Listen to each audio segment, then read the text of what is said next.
Hello, welcome back to Groundhog Graphics. In this video, I'm going to show you about 6 new functions that I've made for Power C for the Commodore 64. So, also, I'm going to show you my GitHub page and show you some documentation that I have made, try to make things easier for everybody who want to download things and use them to have a little bit more information. So I'll show you where all that's at. So right now, I'm going to go ahead and I'm going to mount, I'm using Vice, I'm going to mount my Power C to drive 9.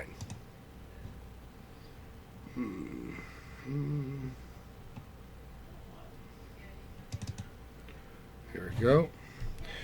Now one thing I've done with my GG Power C C64 disk is I have put Turbo Macro Pro on it, as well as Power C. So let me just go ahead. We'll start with Power C, and then we'll go with Turbo Macro Pro. I'll show you how that works. Load. So this is just pretty standard. Just load the very first file. In my case, the device is 9.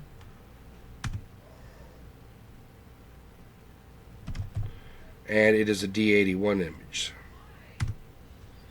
And because I am on drive 9, make my system disk drive 9. So this lets Power C know that the system disk is in 9, and my work disk defaults to 8.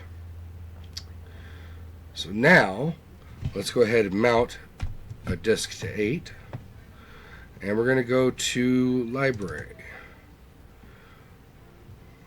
And I'm going to go to PClib01. So this, let me show you the directory. So this is a list of finished functions. Now, in other videos, I've had other functions that I've shown, and it has been a while since I've used those. And I remember that I had some bugs with some of them, and I don't know which ones or what's going on. So I'm actually planning on going back through those old functions and kind of checking them out a little bit more thoroughly before I say, hey, these are great to use. These functions right here I have tested recently. They seem to be fine. Everything, of course, is beta. I'm a one-man show. It's my hobby. But, you know, everything seemed to test okay with these. So what you're going to notice here at the very top is functions.doc.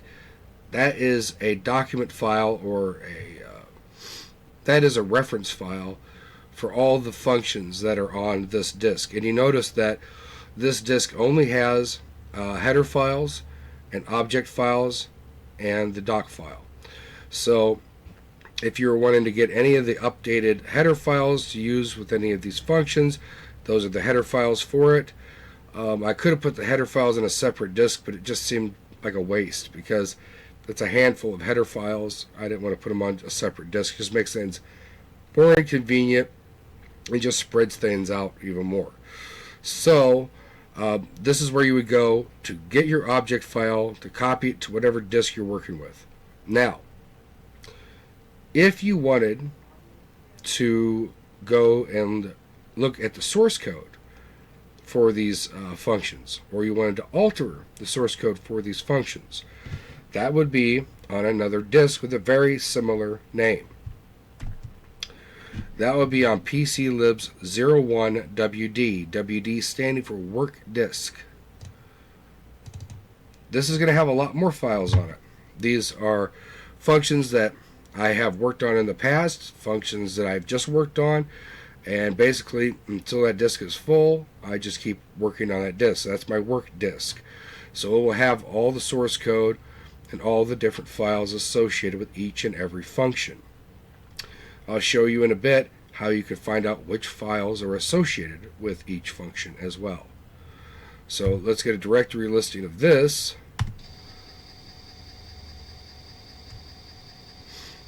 And you can see there's quite a bit on there. And there's like inkey, see? Inkey.asm, inkey.a, inkey.o. There's inkeytest.c.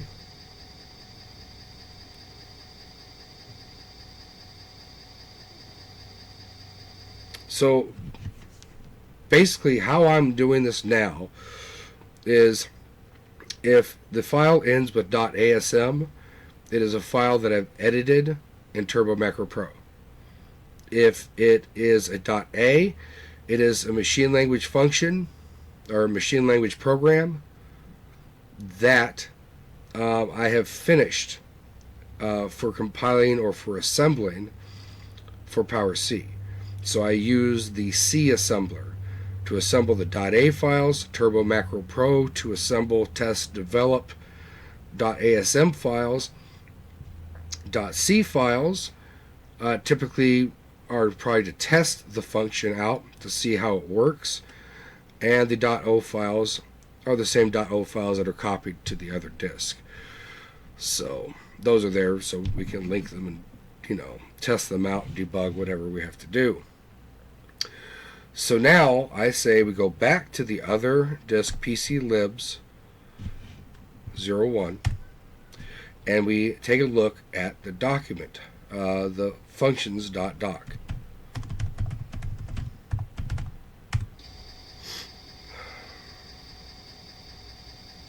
So here's functions.doc. It says this is the documentation for all Groundhog Graphics PowerC functions. This will be not all the functions are going to be in this yet. Only the ones that are on PC libs 01 that seem to be finished and working well. So there are 3 sections, which it says right here. First section is for a quick syntax reference.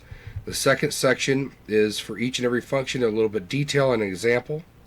The third section will be information on what files are associated with which function, so that you can edit those files and use those files effectively if you wanted to see how the function works internally, or if you wanted to modify it. So function list, here we are, very simple. We have functions, we have parameters they take, and what they return. C $finit is a special function, and this one I'm on the fence with. I don't know if it's going to be of much use to anybody. I'm not sure it's going to be of much use to me. I've used it so far for one function, and what it does is it copies the parameters that PowerC sends from memory address 33C, I believe. Don't quote me on that, but I think it's 33C. It takes those parameters up to 9 parameters, copies them down to 0 page, which I think it starts at 4B or 4C. I think 4C because I believe 4B is where it also saves the X register. The X register being saved is important because if you modify the X register while you're running your function, your machine code, if your program wants to return a value, well, you have to have the contents of that X register in order to return a value to PowerC, because you return it in the very first parameter that's sent. And the very first parameter would be 33C with an offset of X. And X is probably different every time a function is called. So that's why it saves the X. That way you can restore the X register, and then you could save a return value in 33C with the offset of X, 33C, and then 33C plus 1. You know, like STA 33C, comma X, or STA and STA 33C plus 1, comma X. And that would give you a return where you could return a 16-bit pointer, integer, or a byte, whatever you want to return. Alright, so now that's C $finit.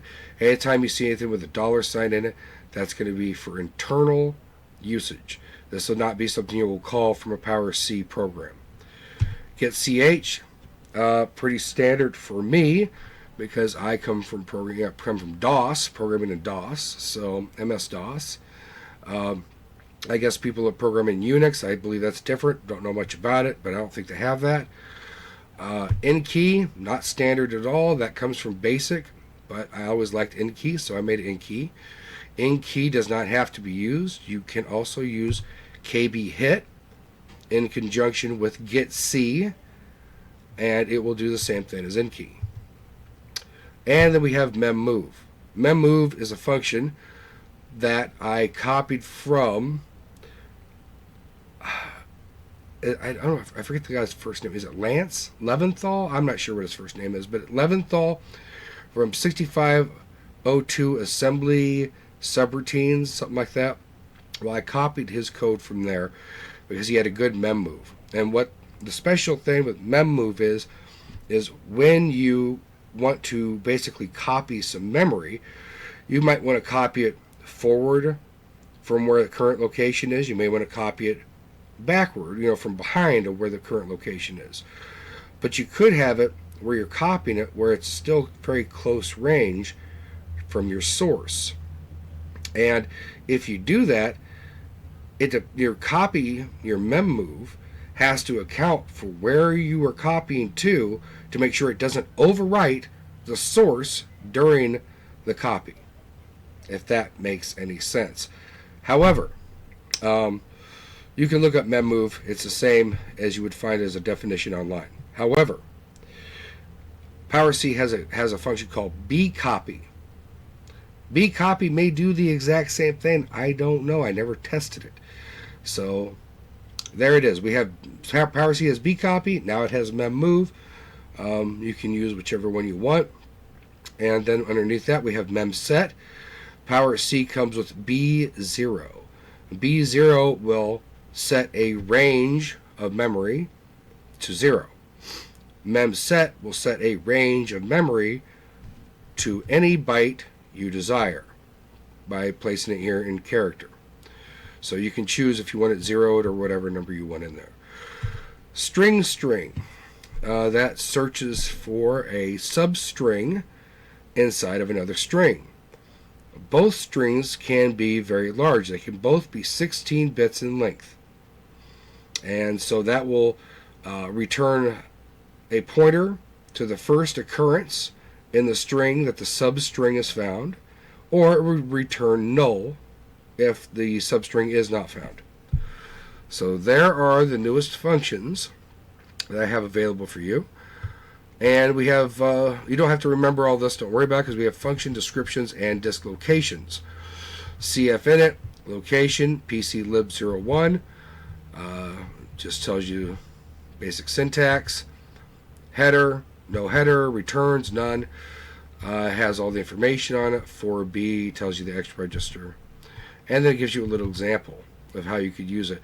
Being that this is a hobby for me and probably anybody else who's using this, I think examples are helpful for people that might not be super familiar with PowerC or what's going on here. So examples always help. I always like examples, so I'm putting them in. Getch, location, pclib01. It tells you the header file, returns, example, and it gives you a little example that you can use getch. And I'm not going to go through each and every one of these, but you can see that it's a fairly decent document file, a fairly decent reference. Now we go down below these.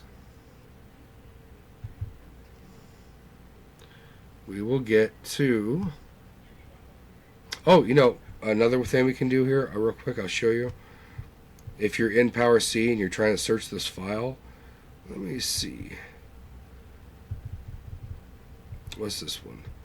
This is string. So let's go back to the top. If I wanted to go and I wanted to look for string and I wanted to see, the detailed information about it, I would hit run stop /str, and then I would hit F3. That would take me to the first string. That would take me to the next one where all my detailed information is. So that's another quick way you can get through this documentation. You can get through it a little faster if you're looking for something specific. Now, we have function sources, and project info. This tells you the file types and basically the convention for like a .a, .asm. It tells you the disk name that you will find the source code on. It will tell you the files associated with it. Like inkey has all these inkey, but some of these will surprise you. Like kbhit, that's a .a file, but it is also being tested in inkey.asm. You have kbhit.o, and then you have inkey.test.c that also tests kbhit. So this is handy to have all these files grouped like this, so you know exactly what does what. And we have it for all these files, functions that are on the PC lib01 disk. So there is your documentation. This documentation is also going to be available. It's also available on GitHub, and we will go over the GitHub here in a moment. But first, let's go ahead and show you how we load Turbo Macro Pro.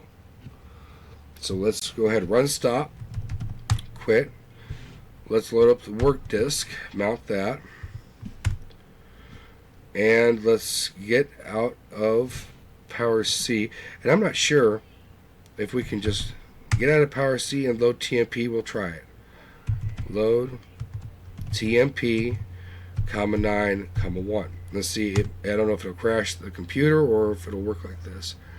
Because if you try to load and run TMP and get out of it and load Power C, I don't believe it works that way. sys 8 times 4096. That worked fine. So you can exit Power C and you can load TMP, Turbo Macro Pro, and continue. Turbo Macro Pro will assume that we are on drive 9. Now, in Power C, if you're using my Vice key map, the escape key in Power C is your run stop. If you get into Turbo Macro Pro, it's like a command key. Right under your escape key is the tilde key. That will be your command key. So Power C is escape, and then when you get into Turbo Macro Pro, it is the tilde key underneath the escape. So tilde and hit D, and we are on device 8. Tilde key, I'm going to do an asterisk, get a directory.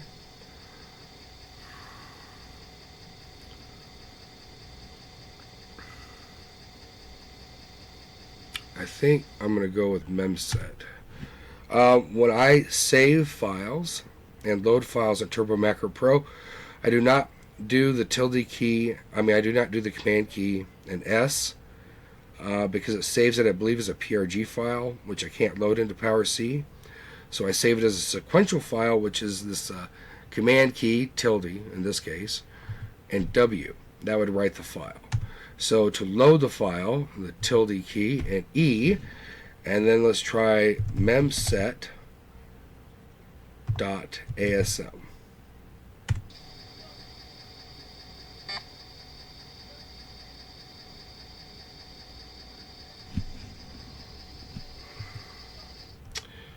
Okay. So here is memset.asm. finit.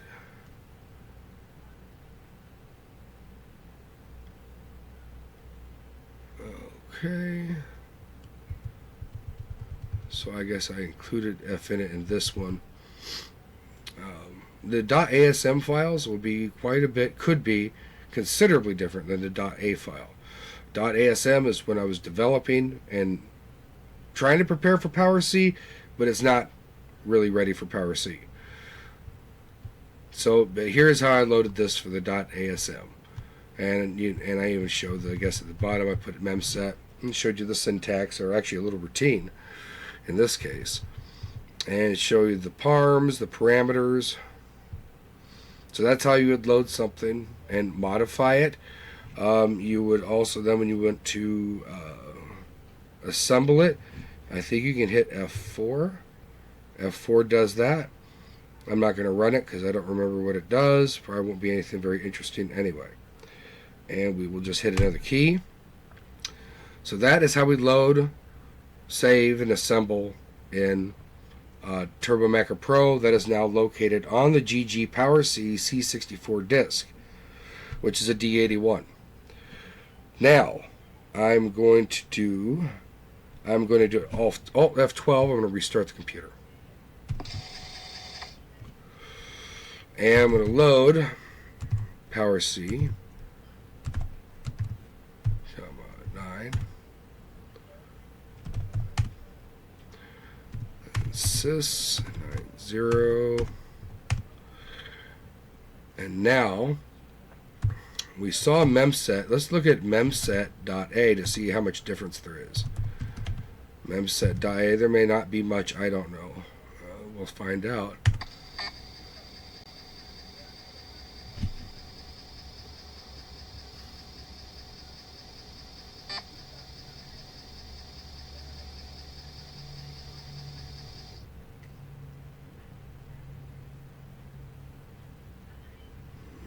A little bit. If we go to another page, we will get memset.asm just for a little comparison.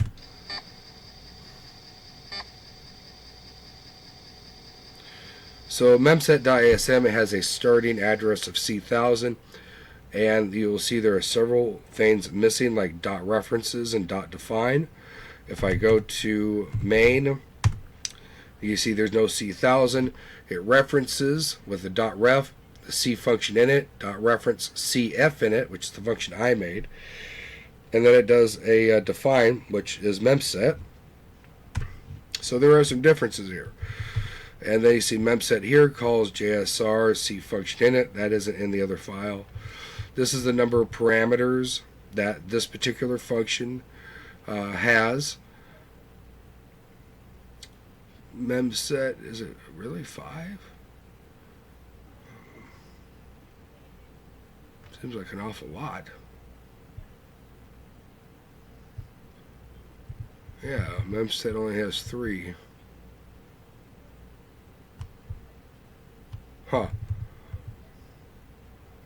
Yeah, so I think that's a mistake. Because it should only be 3. C's function in it. I hate to change something in the middle of a video, but I think that might have slid past me. All that would do, what that would do is that would copy. Yeah, that would copy more parameters from C, from the C params up in 3.3c down to 0 page. It wouldn't really be a problem. You wouldn't really notice it, but it wouldn't be necessary. So we only have 3 parameters, so we only need to put 3 in the accumulator and then call CF in it. So it wouldn't be a bug, but it would just be copying extra bytes that are unnecessary. The maximum number of parameters you can copy would be 9. So 3 is what we need there. I'll save this file and reassemble it. But anyway, and I can show you guys how to assemble it too. So JSR C $F in it, and ZP params plus 2 set byte LDX.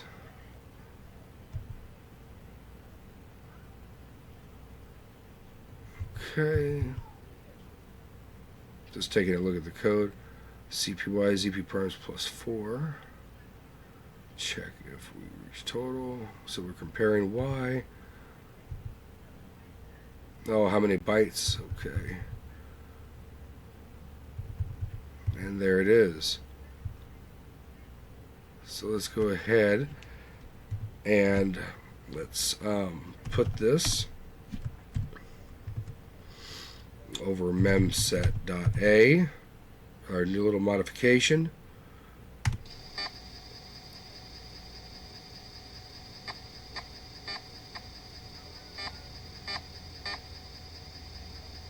And we will quit, and I will show you. Let's check the memset test. Let's see, L memset test. Well, let's just see memset. Let's see what we've got here. We should have a memset test. Yeah, but we do not have SH files. So let's go ahead and compile it.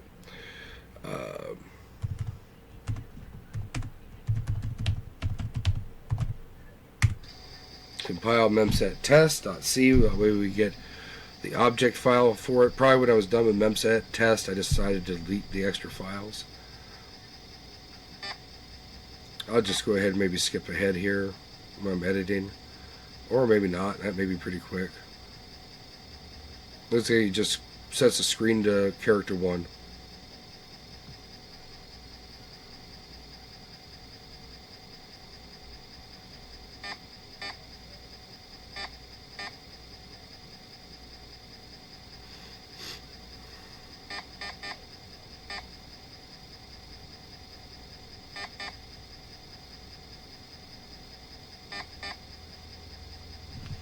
Okay, let's link. And what I'm going to do is I'm going to link the original memset.o file, test that, make sure that's working on here fine, then reassemble memset with our modification, and then relink it and test it again. So memset .o, memset test .o, memset.o, finit.o, and delete key is the up arrow if you're using my vice map.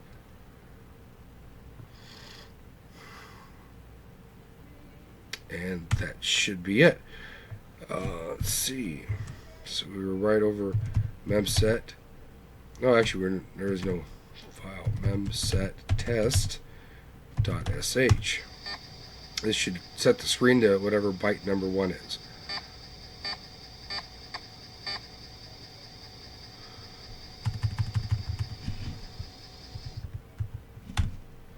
Memset test. There it is. So it's A's. Okay. Now, let's go ahead and use the assembler to assemble our modified assembly file. So asm memset.a. Now you get to see how to assemble a file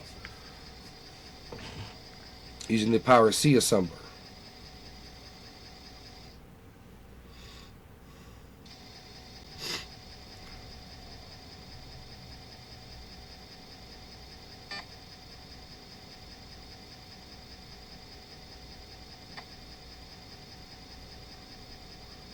This is a pretty good assembler. It gives you errors if you make a mistake, so it's pretty thorough. It's all written in Power C.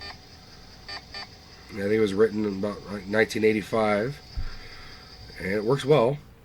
So now we have our new Power C object file. So let's go ahead and go link.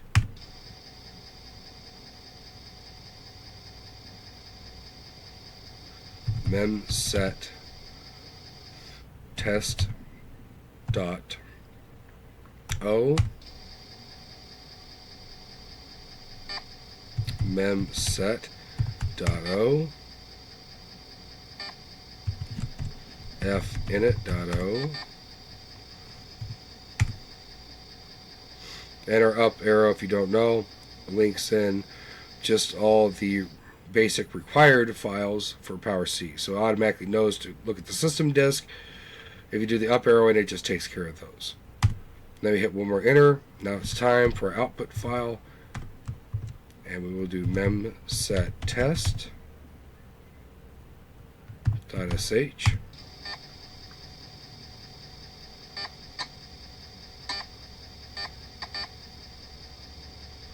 Memset test and see if it works. And it does. So there it is. So it's working. Now I do have a copy routine, and what I will do is copy the new memset to PC libs 01 disk, because right now we're on the work disk. So I will mount to drive 10 PC lib 01. I will do a copy.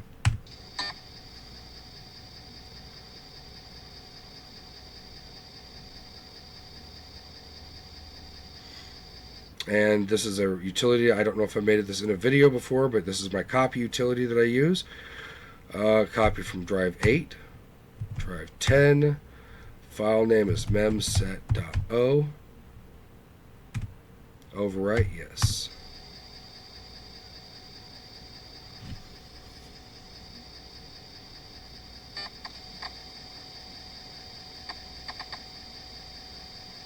And there it is. File is copied. Now it's been updated. I will now, after this video, update this disk on GitHub, which I think we are at the point where we need to look at GitHub. So here we are now at GitHub, and if you get to this page from the link, it'll be in the description of the video. You can see we have the lib folder. That is where we'll have PCLib01, PCLib's work disk. There's also a PCLib02 work disk, which has some older routines on it that I haven't done anything with lately, but it will be there. Documentation, maybe some inside those files, maybe none, hard to say. If you want GG Power C main disk with TMP Turbo Macro Pro on it, you would go to Power C, and you would go to GG Power C C64. And that would be my main disk that I use with my utilities on it, like copy, and has a C assembler on it, and it has Turbo Macro Pro, and it has some other utilities. So this is the one I use for my development. So then if I go back, we go to the lib right here. You will find numerous things, some things old, but you will also find PCLib01, PCLib01 work disk, PCLib02 work disk. So you can go ahead and download PCLib01 if you just want to use the object file, and of course the work disk if you want to modify it or review source code. So we can also I made a README file with the directory listings for PCLib01. So you can scroll down, see what's on PCLib01, what's on PCLib01 work disk, as well as the 02 work disk.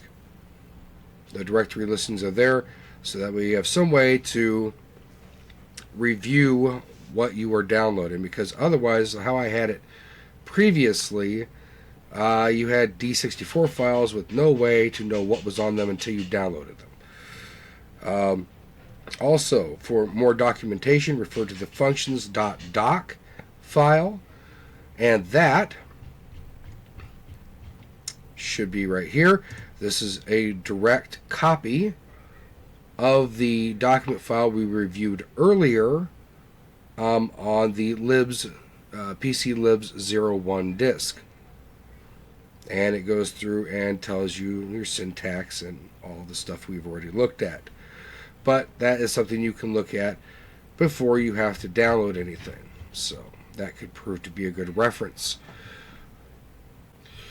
Well, there we have it. I think we've covered quite a bit in this video. I appreciate you guys watching. I hope you enjoy the routines, and I will see you soon in the next video.